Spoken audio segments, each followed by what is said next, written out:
Welcome, everyone. Thank you for joining our Debbie Stream Foundation webinar series. Today's webinar features Dr. Monika Laszkowska. Her presentation will be about early detection and risk factors for gastric cancer. Thank you to our generous sponsors for making today's program possible. Platinum sponsor Astellas, Gold sponsor Merck, Bronze sponsors Arcus Biosciences and Jazz Pharmaceuticals, and friends of DDF, Bristol Myers Squibb, and Taiho Oncology. First, I will share some information about stomach cancer and Debbie Stream Foundation. Then we will hear a presentation on risk factors for gastric cancer prevention and early detection featuring Dr. Monika Laszkowska. Lastly, we'll have a question and answer session. Stomach cancer is the fifth most common type of cancer and the third leading cause of cancer death globally. In 2025, approximately 30,000 Americans will be diagnosed with stomach cancer, and nearly 11,000 will lose their lives to the disease. The overall 5-year relative survival rate is 36%, dropping to just 7% for stage 4, highlighting the urgent need for increased awareness and research. Stomach cancer also disproportionately affects minority populations, with Native American, Black, Asian, Pacific Islander, and Hispanic communities experiencing significantly higher mortality rates compared to white populations. Debbie Stream Foundation is dedicated to raising awareness, advancing funding for stomach cancer research, and providing education and support internationally to patients, families, and caregivers. Our ultimate goal is to make the cure for stomach cancer a reality. You can learn more by visiting our website at www.debbiestream.org. Pictured here is Debbie Zellman, the founder of Debbie Stream Foundation. Debbie was diagnosed with stage 4 stomach cancer in April 2008. She had no risk factors and only vague symptoms. At the time, she was told her chance of being alive in 5 years was only 4%. Debbie founded DDF in April of 2009 and dedicated herself to helping others with stomach cancer by raising awareness and providing resources and education. Simultaneously, she endured harsh chemo regimens and targeted treatments and experienced many recurrences. Unfortunately, Debbie passed away on December 23, 2017 at the age of 50 after a 9.5-year battle with cancer. As an organization, DDF continues her important work and legacy. In a few short years, DDF has achieved many great milestones. Our mission ambassadors provide outreach throughout the country. Our PrEP program helps patients and their families and caregivers match with survivors and caregiver mentors using disease-specific criteria, including stage, biomarker, and location. We host educational webinars and symposia year-round, and our website contains in-depth information about stomach cancer. We have also provided more than $2 million in research grants to date.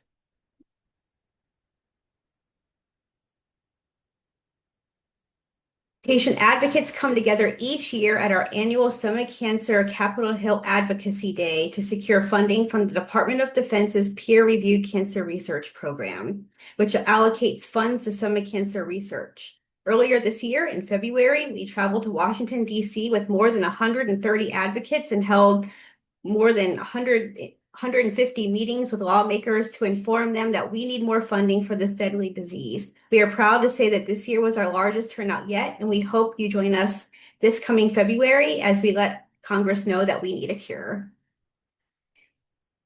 You can enter your questions in the Q&A box. It'll look like a quote with the Q&A inside of it. This webinar will be recorded, so you'll be able to refer to this later. And all questions the question and answer session will be held after the presentation. It is a true privilege to welcome Dr. Monika Laszkowska, assistant attending on the Gastroenterology, Hepatology, and Nutrition Service at Memorial Sloan Kettering Cancer Center. Dr. Laszkowska went to medical school at Columbia University and was trained at Memorial Sloan Kettering and has dedicated her career to advancing the prevention and early detection of gastrointestinal cancers. Dr. Laszkowska has published in several journals, such as Gastroenterology, the Journal of Clinical Oncology, and has presented at major GI conferences such as the AASLD, ASGE, Target Cancer Foundation think tank, and others. Her research and clinical practice focus on identifying pre-malignant changes in the stomach, such as gastric intestinal metaplasia, and developing strategies to monitor and support patients at higher risk. She is particularly passionate about using endoscopies in screening to catch disease at the earliest stages when interventions can be most effective. Recognized nationally as a Castle Connolly top doctor, Dr. Laszkowska combines scientific rigor with compassionate care, ensuring that patients not only receive cutting-edge treatments, but also feel supported throughout their journey. We are honored to have her share her expertise and vision with us today. And let's warmly welcome Dr. Laszkowska. Wonderful. Thank you so much. I'll go ahead and share my slides.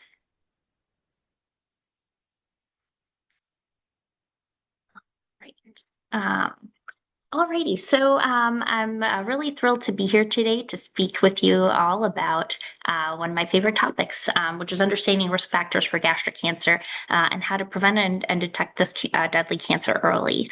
So as was just mentioned, this was my path to studying gastric cancer. I got my bachelor's in molecular and cellular biology at Harvard University, and then actually did all of my medical training at Columbia, including medical school, internal medicine residency, and gastroenterology fellowship.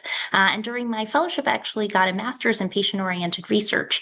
And during that time, I actually saw a lot of patients in my gastroenterology practice with gastric precancerous lesions and H. pylori. And particularly with these gastric precancer lesions, often at that point, there wasn't really great guidance from the GI societies in terms of what to do with these lesions and how to manage these patients. And so that's really what got me very interested in studying gastric cancer. And so that in turn brought me to my first faculty position at Memorial Sloan Kettering Cancer Center, and that's where I am currently a gastroenterologist. So I both clinically and research-wise deal with a lot of patients who are at risk for gastric cancer. I'm the director of clinical research for the GI service, and I'm a physician scientist. So a lot of my research really focuses on both gastric cancer epidemiology as well as prevention. Clinically, I also lead our hereditary gastric cancer endoscopy program, and recently we launched another research initiative called the Gastric Cancer Precursor Registry, which is a program to follow patients with gastric precancerous lesions to better understand who progresses to gastric cancer. And I also want to mention that I am involved with Debbie's Dream Foundation. I'm on the Scientific and Medical Advisory Board. And so I'm thrilled to be here to be able to share some of my work with you all. So today we'll talk a little bit about the epidemiology of gastric cancer, and we'll focus a lot on the various risk factors that are out there for gastric cancer itself. We'll also talk about different approaches to prevention, both primary and secondary approaches, which focus on screening and surveillance. And then we'll talk a little bit about what things might look like as we go into the future. And so in terms of the epidemiology, we heard a little bit about this already, but this is the fifth most common cancer globally. And so certainly has a very big footprint in terms of public health impact. It's important to note that there's a lot of global variability in the incidence and mortality rates for gastric cancer. So as you can see on this map, the darker areas are, the dark blue areas are where gastric cancer is more common, and that tends to be in Eastern and Southeastern Asia, Central and Eastern Europe, and South America. In other places, incidence is lower, so the U.S. and North America in general tends to be a lower incidence area, but nonetheless, gastric cancer still has an impressive burden here in the U.S. as well. So there are about 27,000 new cases of gastric cancer and 11,000 deaths annually, and the 5-year survival is really among the lowest for all cancers, overall at around 28%. And this is really closely related to the stage of disease at diagnosis. And so we know that when you're diagnosed with local disease, you have a much higher rate of survival than with metastatic disease, when really your chances of surviving for more than 5 years are less than 5%. And unfortunately, over a third of patients are diagnosed with distant stage disease. And so we know that early diagnosis can be crucial to improving outcomes. Now, one way to know, to diagnose patients earlier is to know who is at risk so that we can be proactive about identifying those patients. So here's a little bit overview in terms of risk factors we know are out there for gastric cancer. Some of those are more individual characteristics, so things like older age, male sex, certain racial and ethnic groups are at higher risk, as well as immigrants from countries where there's a high incidence of gastric cancer. Another big component is really exposure risk factors that cause inflammation in the stomach. So the biggest one that we know is Helicobacter pylori or H. pylori, and we'll speak about that a lot today. Other ones are autoimmune gastritis, and there's probably other causes as well, both diet related and exposure related, that we're still learning a lot more about today. And the main thing is that these factors, these inflammatory factors actually cause precancerous lesions in the stomach. And so we'll get into those aspects as well. Other big categories are also hereditary factors. So having a family history of gastric cancer or specific genetic mutations that predispose you are very important. And then there's also other things that we're still really learning about. I think there's a lot that we still don't know and don't understand. And so again, lots of opportunities for researchers like myself to try to understand this better. So we'll talk about some of the specific risk factors. So age is certainly one. The average age for developing gastric cancer is around 69 years. That most commonly happens between the age of 65 and 74. The rates of gastric cancer among individuals over 50 have actually declined in recent years, but a crucial point is that risk has actually increased about in younger individuals, those who are younger than 50. And there's a ton of research happening on early onset cancer because gastric cancer is not the only cancer that we see this with. We see it across a broad spectrum of other cancers. And so this is really an active area of research. Males are also at increased risk for gastric cancer. In the US, the risk for males is about 1 in 95, whereas for women, it's 1 in 154. And so certainly a higher risk. There's certainly some component of association with other risk factors like smoking and alcohol intake, which tends to be higher in men, but even independent of that, male sex has been associated with higher rates. Race and ethnicity has also been shown to be strongly correlated with increased both incidence and mortality from gastric cancer. So we know that there's roughly a twofold higher incidence among Hispanics, non-Hispanic Blacks, Asians, and Pacific Islanders, all compared to non-Hispanic white individuals. And moreover, we actually see higher mortality in all of these groups than in non-Hispanic whites. And that mortality has been stable over time, even though the overall incidence in gastric cancer has been declining. So that's another important area of focus. And then I mentioned immigrant populations. So we know that immigrants from high-risk regions who have high rates of gastric cancer are at comparable risk of gastric cancer as they are in their home country. So earlier I showed that map in terms of regions that have a higher incidence of gastric cancer, and so those are really the regions that we're referring to here.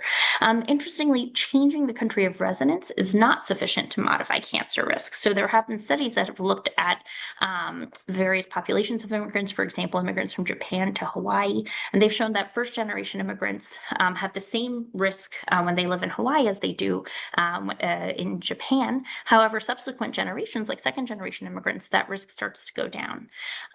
We know there's over 43 million foreign-born individuals in the U.S., and so this is a pretty high yield group for preventative efforts. And we actually have studied this here in the New York area. We collaborated with the New York State Cancer Registry and saw in our study that there's a strong correlation between the percent of foreign-born individuals in a county and the gastric cancer rate. And so this is something else that we're really exploring. Now, a lot of these risk factors, specifically those related to race and ethnicity and immigrant status, are probably closely tied to your risk of exposure to H. pylori. So H. pylori is the number one risk factor that we know causes gastric cancer. In fact, for that reason, in 1994, the WHO classified it as a group 1 carcinogen, which was then reconfirmed in 2009. The chronic infection with H. pylori is the main cause of gastric cancer. We know it accounts for over 6% of all cancers and over 89% of distal gastric cancers worldwide. we know that H. pylori exposure often happens in childhood, and that younger generations tend to have a lower prevalence than older generations at the same age. There's some both age and cohort effects there. And again, H. pylori prevalence demonstrates similar regional variability to gastric cancer, which makes sense. So its rates are higher in areas like Asia and South America and Eastern Europe, and lower in areas like North America. However, there is still a pretty high risk of exposure to H. pylori here in the US. So the best data around this comes from the National Health and Nutrition Examination Survey, or the NHANES study, which samples across the US population. And the most recent estimates come from 1999 to 2000, so it's been a while since this has been done. But at that point, as you can see on the graph on the upper left side, overall, about 40% of the population was exposed to H. pylori by the age of 70. So that's a pretty sizable number of individuals.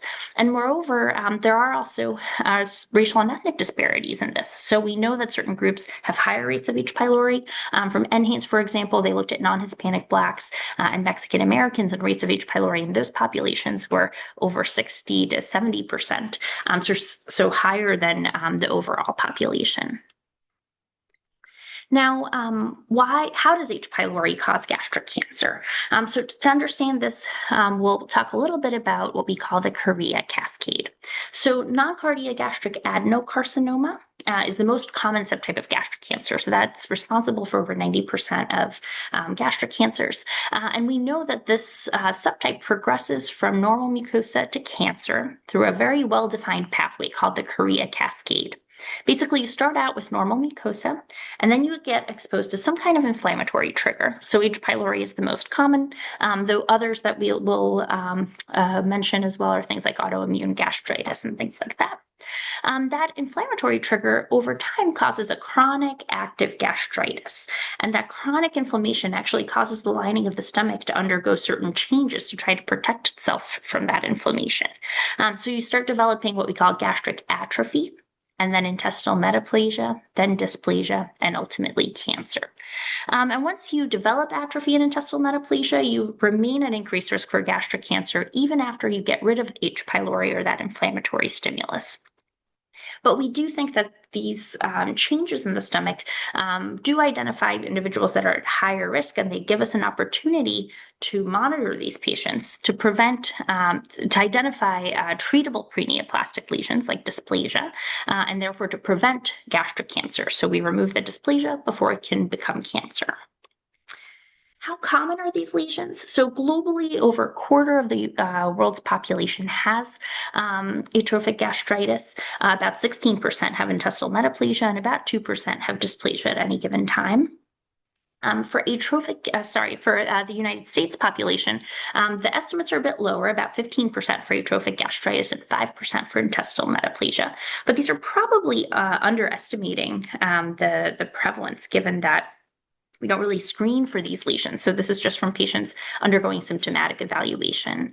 We also know that these are just overall averages, but the prevalence of these lesions actually is pretty heterogeneous in the US population. And again, that usually follows the prevalence of H. pylori. And so it's higher in certain groups, such as non-white racial and ethnic minorities, immigrants from high-risk countries, and even those with a family history of gastric cancer. Now, when you develop these lesions, how does that translate to your risk of gastric cancer? So one of the best studies we have regarding this actually came from this group in Sweden. They looked at over 400,000 gastric biopsies in their registry, and they tried to estimate the risk of gastric cancer within 20 years of these findings on an endoscopy. So when you have normal mucosa, over 20 years, your risk of gastric cancer is about 1 in 256. When you have changes like atrophic gastritis, that increases to 1 in 50 over 20 years. When you have gastric intestinal metaplasia, that risk is about 1 in 39. And then when you have dysplasia, it's 1 in 19. So that's the highest risk. Now, intestinal metaplasia really has been the major focus of prevention efforts. The main reason for this is that it's a lesion that can be more easily identified on endoscopy and also by pathologists. There's more consensus among experts in terms of identifying this, but also because this is the stage right before dysplasia. And dysplasia is really that first point of intervention where we can remove those lesions in order to prevent cancer. And so monitoring patients that already have intestinal metaplasia makes sense from a prevention perspective.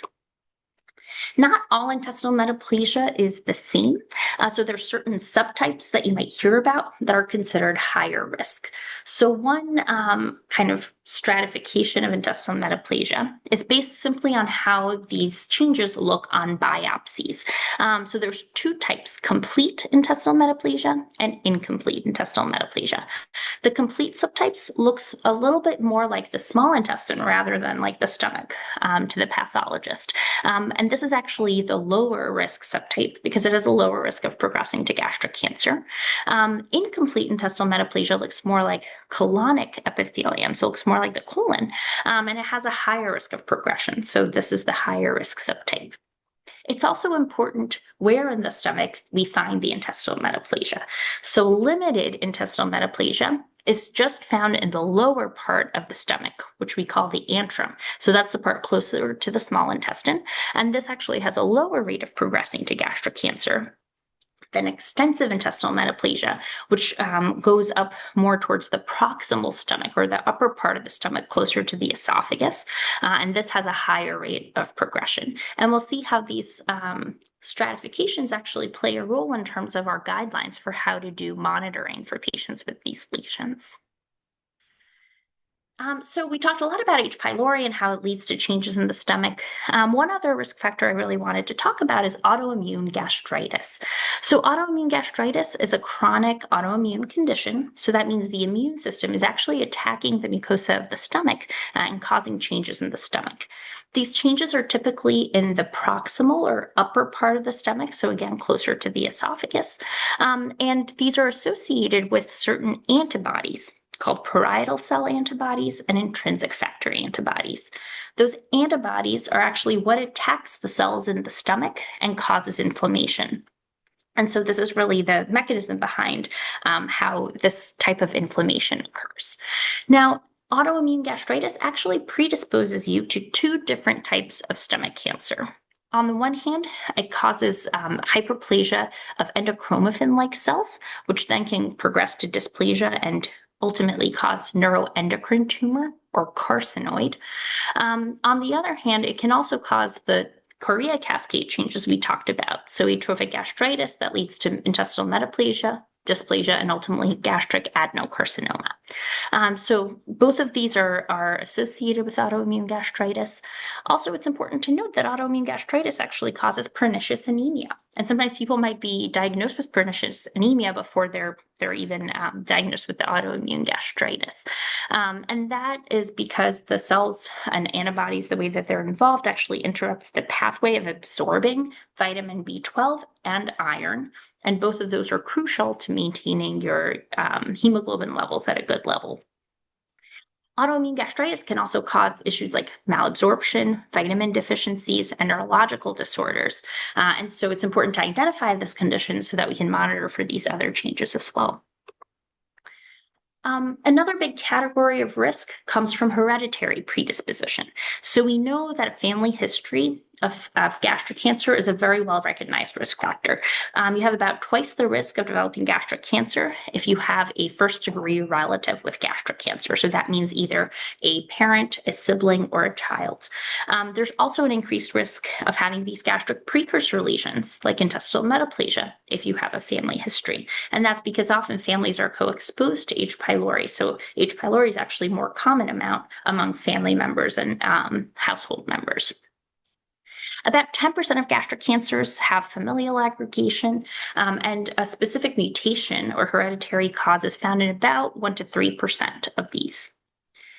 There's several inherited syndromes that I'll mention. We won't get into the details of all of these, but I did want to just mention them as important risk factors. So the one that has the strongest, highest risk of gastric cancer is hereditary diffuse gastric cancer, which is associated with mutations in the CDH1 gene or the CTNNA1 gene.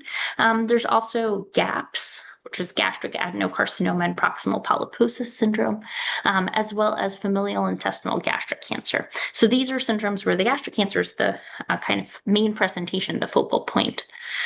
There's also additional inherited cancer syndromes that are correlated with a lot of other cancers, though gastric cancer is one of the presenting cancers. So one is hereditary non-polyposis colorectal cancer, or Lynch syndrome is another common way this is known. There's certain polyposis syndromes like familial adenomatous polyposis or hamartomatous polyposis syndromes.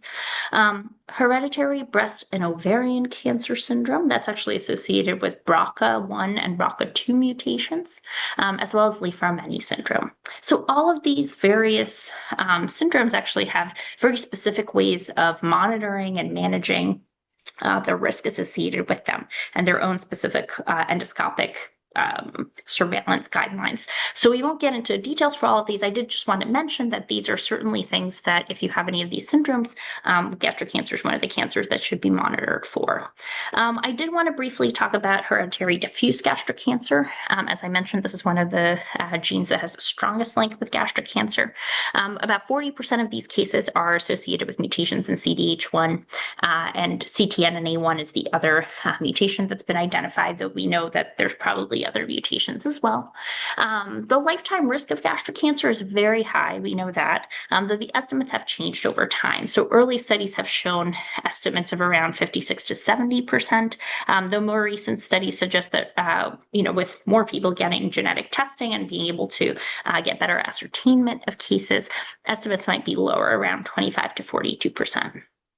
The syndrome is also associated with breast cancer, so up to 55% of individuals are at risk of developing breast cancer and have to be monitored for this as well. The important thing here is that up to 96% of people with this mutation actually have small little foci of what we call signet ring cancer cells. So these specific types of cancer cells that grow under the surface of the stomach. So they're very hard to detect, and they have an unpredictable potential to metastasize. So these cells can be present in your stomach from a very, very young age when you have this mutation. And oftentimes they sit there quietly until, for reasons we don't understand, eventually they can metastasize. So right now, the guidelines recommend that because of how high the risk of gastric cancer is, individuals with these mutations should either undergo risk-reducing total gastrectomy or surgery to prevent cancer, or they should get very close monitoring with annual endoscopic surveillance. And for, like I mentioned, all of these syndromes have their own specific approaches to endoscopic management. This one in particular requires a very specific protocol. It's called a Cambridge protocol, where we do both targeted biopsies, looking for changes such as these pale areas in the mucosa, which can be very, very subtle. And we also do at least 30 random biopsies to look for these foci. So certainly a very kind of nuanced and specific way to monitor patients with these mutations. Now, in the more general population, the approach is a little bit different and more broad. And we think about prevention in the general population in terms of these two buckets. So one is primary prevention, which is focused on H. pylori testing and eradication as the number one risk factor for gastric adenocarcinoma. And we also look at secondary prevention, which is once you develop some of these changes like intestinal metaplasia, we can do endoscopic monitoring to help with prevention. So first, we'll talk a little bit about primary prevention. Now, despite the fact that we know that H. pylori has a very clear role in carcinogenesis, no country right now has a universal test and treat strategy for healthy individuals. However, we know that H. pylori eradication is extremely effective. So there's this meta-analysis of 7 randomized controlled trials across different countries, China, Korea, Japan, and Colombia. And they saw that 48%, there was a 48% reduction in the risk of gastric cancer once you treat H. pylori. And that also reduced gastric cancer mortality. Here in the US, we actually don't have any randomized trials for H. pylori eradication, but we do have some retrospective studies that also suggest a very protective effect. For example, there was one large VA study which showed that successful eradication had a 76% reduction in gastric cancer compared to individuals that did not have their H. pylori successfully treated. And so we know that treating H. pylori is very effective in preventing gastric cancer. The recent ACG clinical guidelines for H. pylori actually, which came out in 2024, now actually give us a list of indications for who should be tested for H. pylori. And so I tried to summarize these a bit here. So first, there's certain demographic factors that they recommend. So all non-white racial and ethnic groups, they recommend H. pylori testing, as well as immigrants from countries with high rates of gastric cancer. Moreover, in any individuals that have dyspepsia, so any heartburn, burning sensation, you should get at least non-invasive testing for H. pylori if you're under the age of 60 and have no endoscopy indications, or if you're over 60 and do have indications, then you should undergo endoscopy for that. In high-risk populations, they actually recommend even testing younger, around the age of 45 to 50. If you're someone who uses chronic NSAIDs for other medical issues, so things like ibuprofen or Motrin, or if you're on chronic aspirin, you should be tested for H. pylori. And largely that recommendation is in place because those medications can cause damage to the mucosa and can cause ulcers, and so can H. pylori. So those kind of have a reinforcing effect. If you have iron deficiency anemia, that can also be caused by H. pylori, and so warrants testing. And a condition called idiopathic thrombocytopenic purpura, also associated with exposure to H. pylori. Moreover, a very important one that was added in this round of guidelines was that household members of individuals who had tested positive for H. pylori should be tested and treated. Also, first-degree relatives of anyone with gastric cancer and anyone with a hereditary syndrome that I mentioned before, who is at increased risk. And finally, if you have certain findings on an endoscopy, if you actually undergo endoscopy and have these changes, you should be tested and treated. So anything like peptic ulcers, precancerous lesions, so the changes we talked about, like atrophic gastritis, intestinal metaplasia, and dysplasia, autoimmune gastritis, gastric polyps like adenomas or hyperplastic polyps, anyone with current or prior gastric cancer, and also those with marginal zone B-cell lymphoma or MALT lymphoma, which is also caused by H. pylori. So for all of these various indications, you would qualify for H. pylori testing based on these guidelines and should pursue that with your doctor. These guidelines also gave us some new regimens in terms of treating H. pylori. The number one currently recommended treatment is something called optimized bismuth quadruple therapy. So that's 3 bismuth plus 2 antibiotics, as well as a PPI medication. So 4 different medications. That's why it's called quadruple therapy.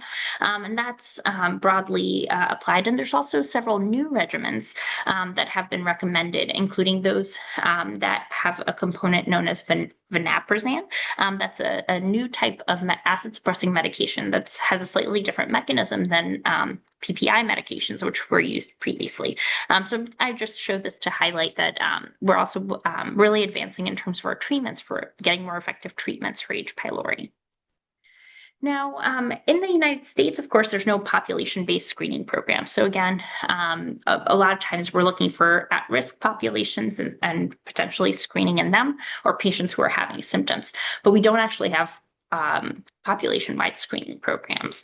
But lots of patients actually end up undergoing endoscopy, whether that's for mostly for symptom evaluation, but oftentimes gastroenterologists are biopsying to look for H. pylori, and incidentally are also finding these gastric precursor lesions. And so more and more we're diagnosing intestinal metaplasia as a change. And like I mentioned, this is one that we see most commonly in terms of being able to identify it on endoscopy and also for our pathologists to identify it. So I wanted to talk a little bit about how do we find intestinal metaplasia, and then what do we do when we find it?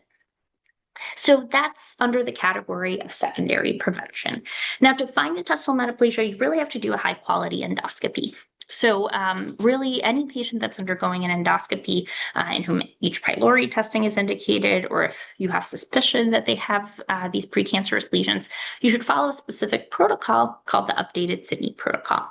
So first, the endoscopist inspects the stomach very well. Then they take targeted biopsies of any focal abnormalities, so anything that you see that might look even slightly abnormal. And then you should also do random mapping biopsies. These biopsies are taken throughout the stomach and put in separate jars so that you know where in the stomach these changes correlate to. And as we talked about, if you find intestinal metaplasia, it's important to know whether it's extensive or limited, where in the stomach it is, because that helps us risk stratify your risk for gastric cancer. So I want to show a few pictures, just what do these changes actually look like within the stomach. So this is just normal gastric mucosa. The two images on the left are just under white light, which is the normal light we use to inspect the stomach. The mucosa is a little pinkish or orangey color. And here you can see normal rugal folds, which are these little ridges in the bottom photo that are found in the stomach. On the right, the two images are what we call NBI. It's a slightly bluish light that can help highlight abnormalities within the stomach, and you'll see why that's important in future images. So for atrophic gastritis, these changes can be fairly subtle. So endoscopists have to be really looking for them. We look for things like mucosal pallor, so the mucosa looking very pale, loss of rugal folds. So again, losing those ridges and folds within the stomach, prominence of the venules or submucosal venules or the vasculature. And then this atrophic border can form, and that's this border between where the atrophic mucosa is and where normal mucosa is, which can be a helpful landmark. Once we develop intestinal metaplasia, we're looking for some of these more kind of subtle changes. So these are these tubulovitreous mucosal patterns and light blue crests. So these are specific findings, these little ridges that we're looking for within the mucosa that correspond to intestinal metaplasia. This is just another picture where you can see how this NBI can help highlight some of these subtle changes, these little dark spots within the mucosa, making them much easier to see than we can just see with the white light. This is really what we're looking for ultimately, and these are changes to dysplasia. So we look for these irregular vessel patterns, a loss of architecture, these more kind of irregular lesions. And these are lesions that in the future can be resected endoscopically to prevent cancer. Now, when we do find intestinal metaplasia, what do we do? So we actually, I mentioned when I was in training, that was before we had guidelines. Now, since then, as of 2020, the AGA actually came out with a guideline for management of gastric intestinal metaplasia. So these guidelines don't recommend screening for intestinal metaplasia because they refer to the lack of data in US populations. And they don't formally recommend surveillance, but they do say that surveillance should be endoscopic surveillance. So continuing to undergo endoscopy should be considered in high-risk populations. So those that have those higher risk subtypes of intestinal metaplasia, either incomplete or extensive IM, those with a family history, non-white racial and ethnic minorities, and immigrants from high-risk areas. And those people should undergo ongoing endoscopy every 3 to 5 years. The guidelines said that if you don't meet any of these criteria, or if you have the low risk subtypes, then you would not necessarily need surveillance. This year, we actually had another guideline come out from the Sister Society, ACG, on managing premalignant lesions. Again, those guidelines don't recommend screening, but they do recommend surveillance in high-risk individuals, so they formally recommended surveillance. Again, in individuals with high-risk subtypes like incomplete or extensive IM, those with family history, racial and ethnic minorities, immigrants, and they also added advanced atrophic gastritis to the criteria.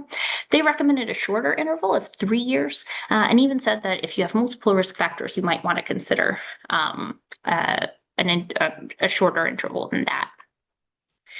There's been studies that show that these surveillance of incidentally found intestinal metaplasia is actually cost effective. So this was one study that showed surveillance every 5 years if you detect intestinal metaplasia works to decrease both incidence and mortality and is cost effective. And even more close surveillance of every 3 years if you have these high risk features was also cost effective. So for surveillance of incidentally found lesions, this might be an option. And this is a new study. This actually just came out this week from my group. We actually looked at screening and whether screening using endoscopy to screen in these populations would be cost effective here in the US. So we saw that standalone endoscopy was not cost effective in just the average risk overall population, but it was cost effective starting at age 55 and continuing every 5 years if you find intestinal metaplasia in all the high risk groups that we've been talking about. So those with a family history, immigrants, and minority racial and ethnic groups. We also looked into possible strategies that might be cost saving strategies. So what if we combine endoscopy with your first time colonoscopy at age 45, screening for colon cancer? We know that combining procedures actually lowers cost because you have lower fees for things like anesthesia and facility fees. And so when you actually do that, bundle procedures with screening for colon cancer, starting at age 45, this was actually cost effective according to our analysis in the average risk population, and even more cost effective in the high risk population. So that's something that I think needs further clinical study. And so just a quick comment going into the future. Future clinical studies are definitely needed to confirm whether primary and secondary prevention efforts in the US will actually work to improve outcomes like incidence and mortality in the real world setting. And there's several ongoing studies about this. We have one at MSK, which I mentioned before, the gastric cancer precursor lesion registry, where we're actually following patients with these lesions to try to see whether endoscopic surveillance in the real world is actually improving outcomes. There's also blood-based biomarkers that are being developed, which have a lot of benefits. They're non-invasive. They can be part of even multi-cancer detection panels, but there are still some limitations. The performance characteristics aren't really yet optimal to detect precancerous lesions, for example, but they might be helpful in the future for early detection. And also artificial intelligence. There's applications that are being explored for both endoscopic detection and pathologic diagnosis, and this might actually help with early detection. And we're really moving into the age of precision medicine for early detection. So there's a lot of what we call multi-omic profiling that's being done to really understand on various levels, genomic, immunologic, transcriptomic, and proteomic, trying to profile patients that actually are high risk and progress to gastric cancer so that we can learn from those populations and really know how to risk stratify patients for early detection in the future. So thanks so much. I just wanted to end with this lovely photo. I was able to participate in the Debbie's Dream Foundation's event here in New York City in November for Stomach Cancer Awareness Month. And this, we actually had the Freedom Tower light up in periwinkle for stomach cancer awareness. So this was just a photo I captured on that day of that. So I wanted to share. Now I'd be happy to take any questions from the group.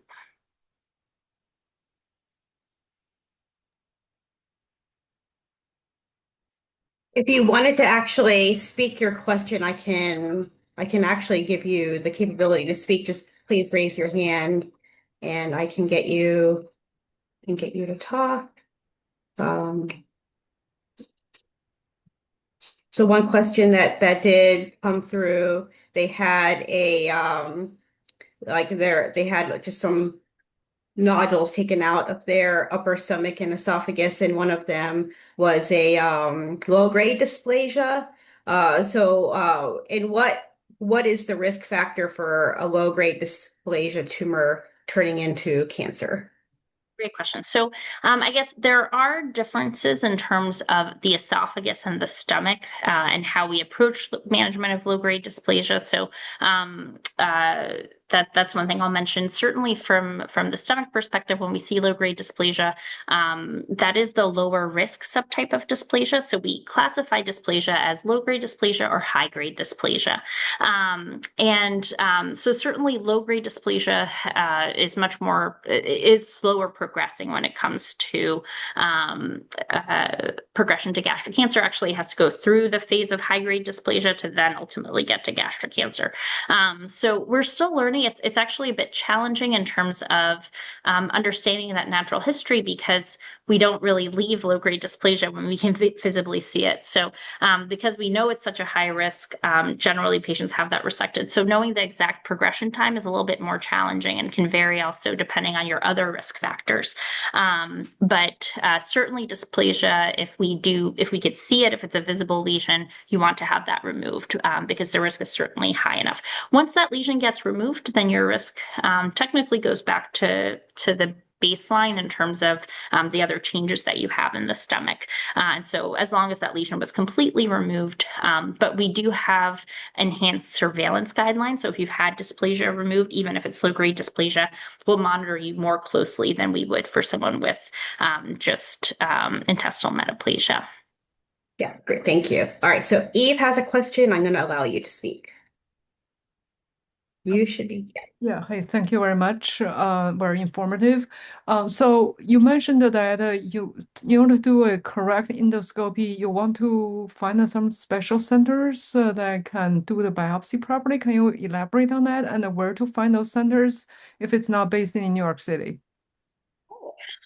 So I guess it depends on also in terms of your risk. So for someone who has like specific genetic mutations, generally, for example, with CDH1 patients, those individuals should really be getting monitoring at a center that has experience. And there are several throughout the country. There's also some resources on different hereditary cancer sites that can help with that.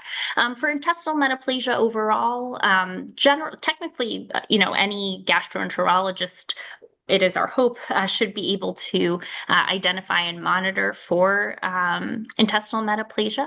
That being said, I think there are certainly, it's something that we're not as good as a group overall here in the US as, for example, endoscopists in Asian countries like Korea and Japan, where they have ongoing screening programs for these lesions. So for example, that's, with the MSK gastric precursor registry, I see tons of patients. That's something that I'm very passionate about. I certainly have a very focused interest in it. And so one of my goals is really to help educate other gastroenterologists in terms of what to look for, how to properly do an endoscopy and biopsy for these lesions. Ideally, most, especially larger centers, tend to have some individuals that will focus more on upper GI endoscopy and changes such as gastric cancer. But overall, as long as they're doing the proper protocols, utilizing that, Sydney protocol that I mentioned, general gastroenterologists in general should hopefully be able to monitor these lesions as well. Thank you. Thank you Can I ask a follow-up question? Absolutely. So you also mentioned that looks like MSK has obviously very competent on that. But do you take a non-cancer patient who just currently only have a IM?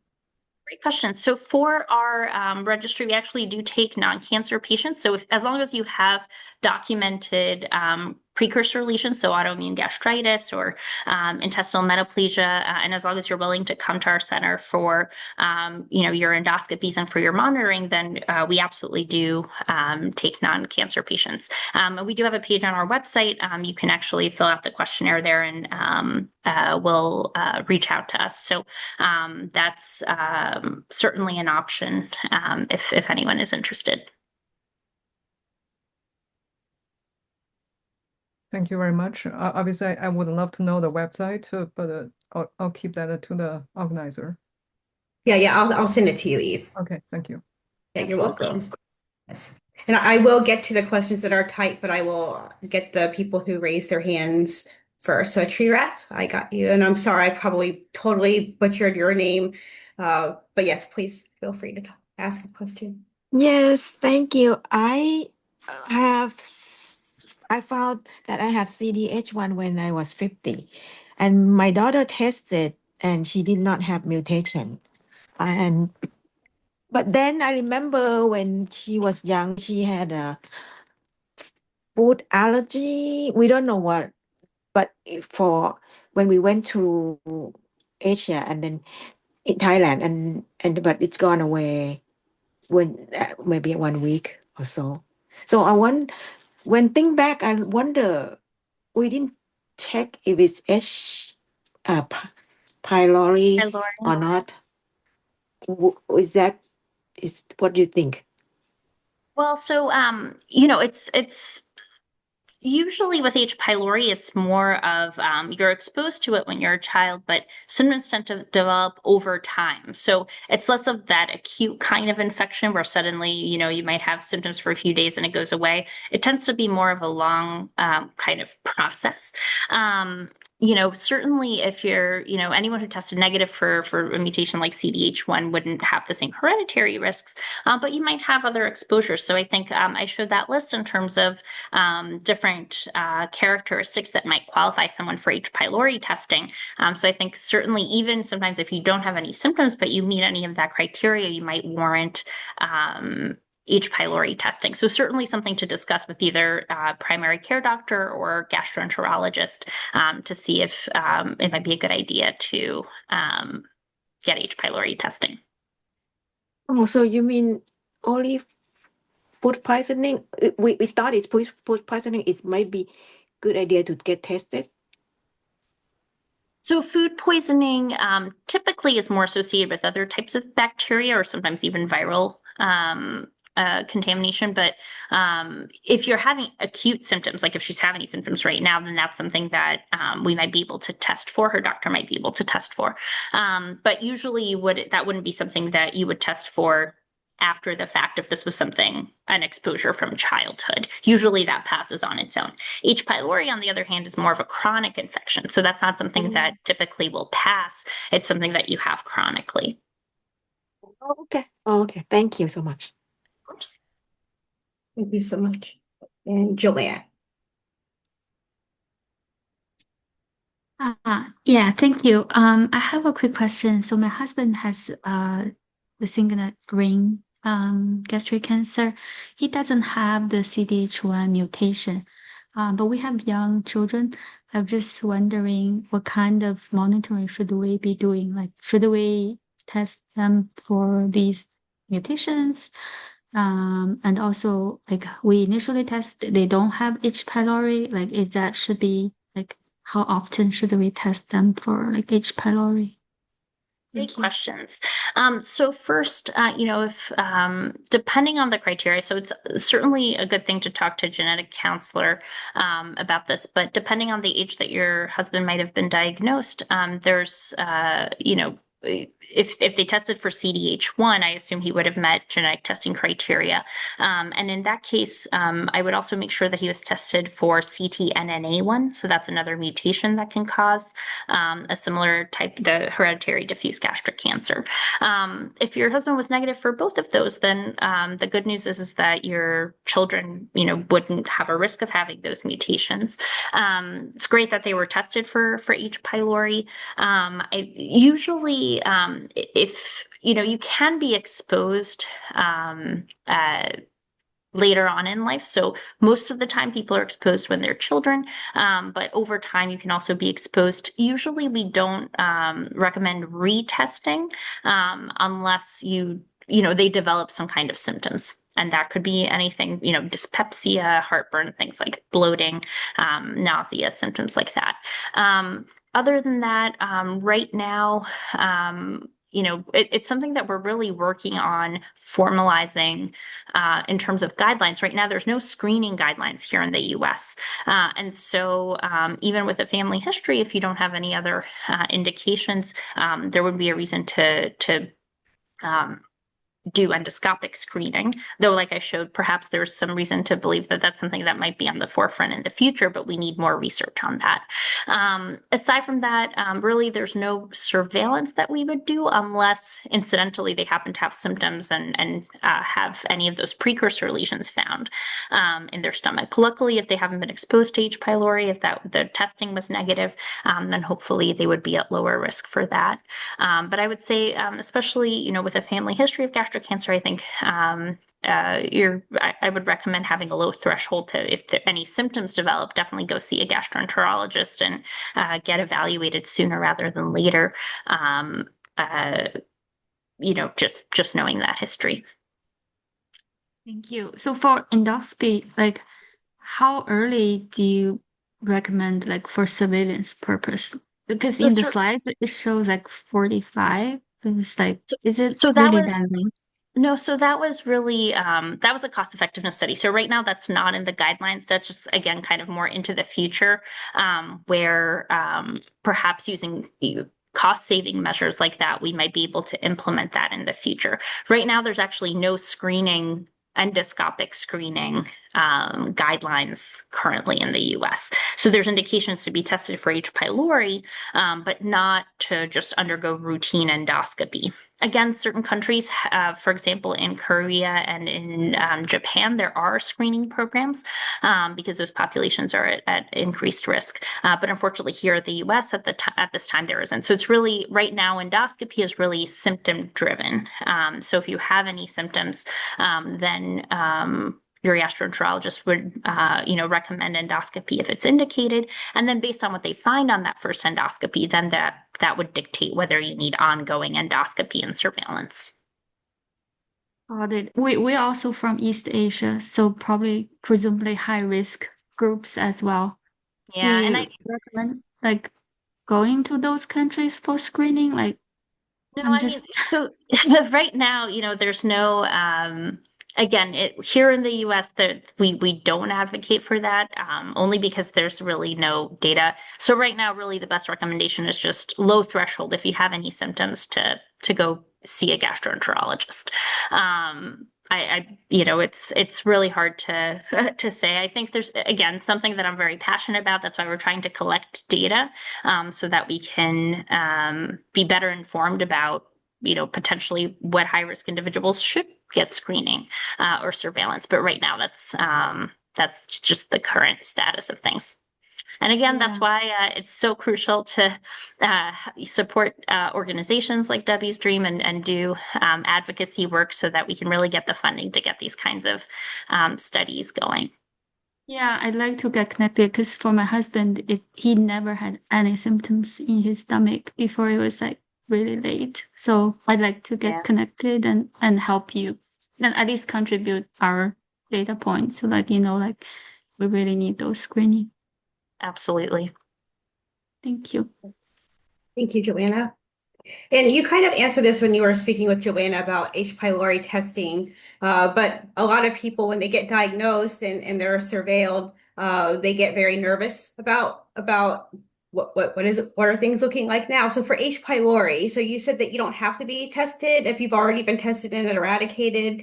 Should you be tested again, or how often should you be tested? Great question. So typically the rates of reinfection, if you've already had H. pylori and you were treated for it, the rates of reinfection are very low, somewhere around 2% or so. So no need for routine, retesting for H. pylori. Now, if you've had any precursor lesions, for example, like intestinal metaplasia, or if you've already had gastric cancer, you're probably undergoing some surveillance if you have a stomach cleft. And in those instances, when we take biopsies, our pathologists automatically look for H. pylori. So that's those patients, I guess, would be the highest risk, and that's already kind of accounted for. Thank you. And then another question on surveillance. Um, this person wanted to know if you have any recommendations for people who have had poorly differentiated adenocarcinoma with signet ring cell, and for survivors, what's the protocol for surveillance after the 5-year mark? If they've had the signet ring cell or diffuse cancer, how often should they be? So that's a complicated question. Often, I would say that's a conversation to have with your oncologist in terms of a surveillance protocol, just because there's so many factors that it depends on in terms of what treatment you underwent and the details of the case. So I would say, talking to your oncologist or gastroenterologist about that in a given case would be important. Thank you. And Eve has another question. Yes, I do. So regarding to the H. pylori, so for example, eradication, my personally been tried twice, and the test, like the breath test shows negative, but the endoscopy shows positive. So obviously there's some kind of load, various load, but it wasn't enough. So what's the repeated treatment? I heard the repeated quadruple therapy, eradication rate is like what, 80%-ish? So Yeah, so usually, well, so there's a few different options. And again, discussing this with your gastroenterologist would be important. One thing is oftentimes we can biopsy and try to culture the H. pylori, and that's to get the specific antibiotics that it's sensitive to. So that can only be done with endoscopy and biopsies. So if I have patients that have failed even multiple regimens, that's usually indicated. Otherwise, if you failed, one or two treatments, I mentioned those new treatment guidelines. So bismuth quadruple therapy is the first line.